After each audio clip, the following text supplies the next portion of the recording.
So, changing the tires.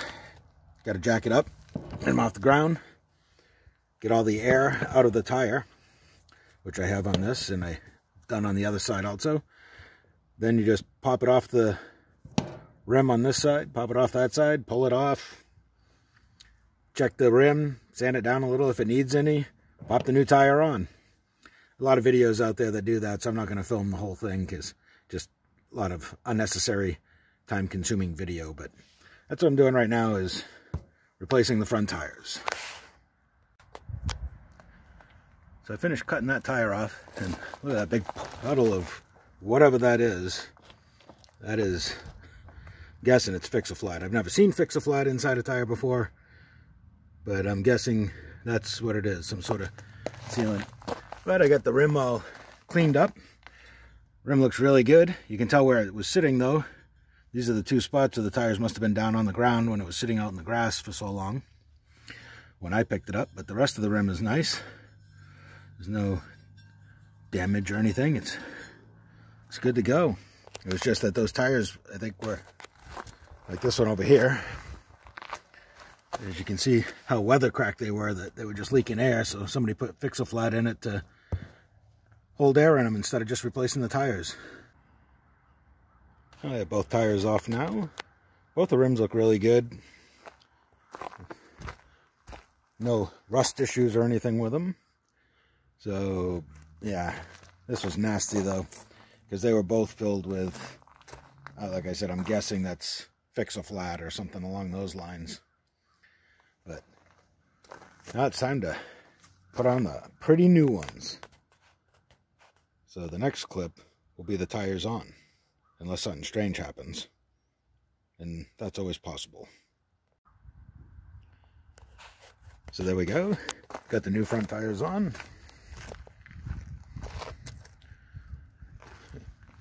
They look really awesome with those rear tires. So today's project is to hook up this handle to turn the snowblower chute, and to put something here that the handle will run through, which is just, it's pretty perfect. But I'm going to have to cut off the end of this rod here. Cut off one section of it, probably this side here. It sticks out a little more than this side, to take up the offset of here, and then bolt it to that. And we'll see if that works. And if that doesn't work, then I'll cut this completely off and re-weld this into the center. But we'll see how it goes. So that's today's project. So first thing I gotta do is I'm gonna cut off this end here.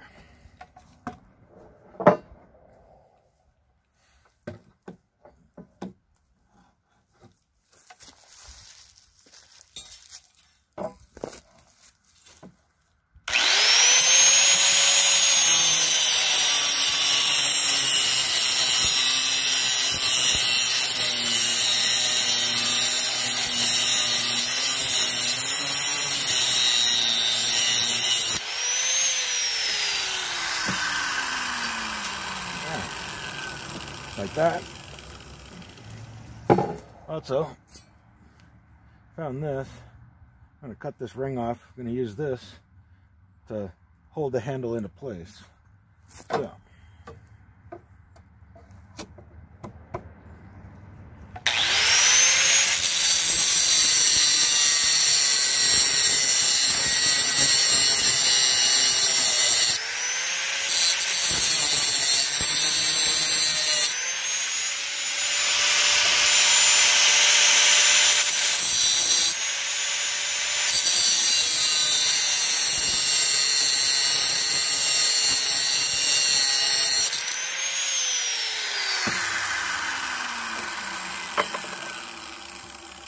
Now we just have to bend that in. So in order to get that handle to fit, I'm going to have to cut a nut. Cut this bolt right about where that nut is. So that's what I'm going to do first. Using my Makita grinder.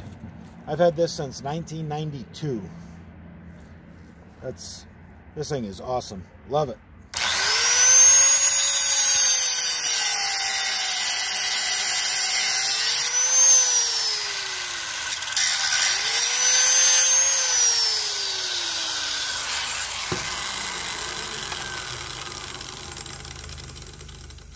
Also got to cut this post down about half the distance.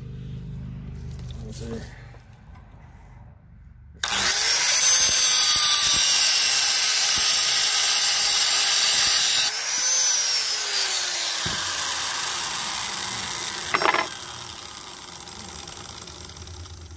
Now back inside to file them down, clean up the edges so the nut will come off.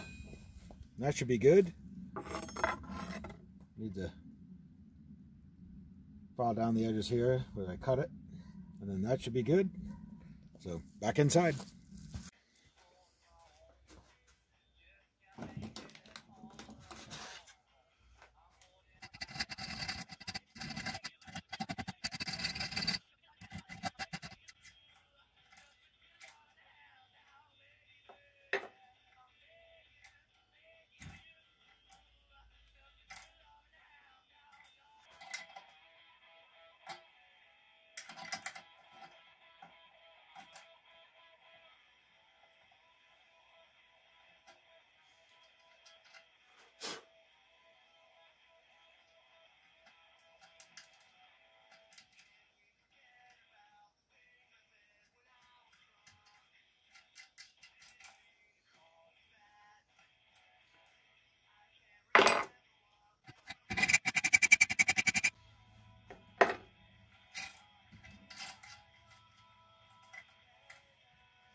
There you go.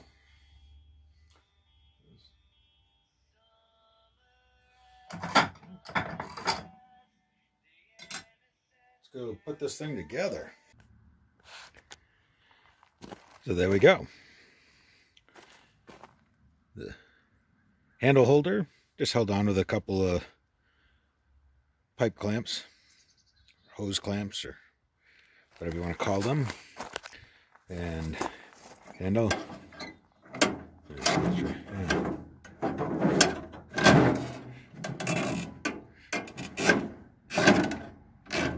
So that works.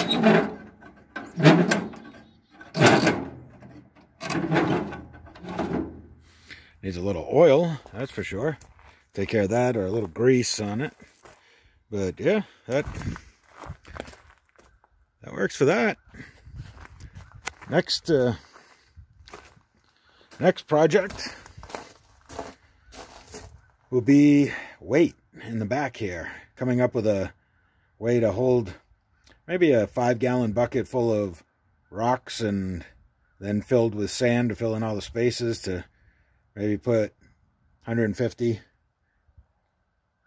maybe 200 if I'm lucky, to counterweight the snowblower weight. Because I'm thinking that thing probably weighs in the 120-pound range. So I'm going to have to equal that, or at least put some more weight. But that's project, that's for another day.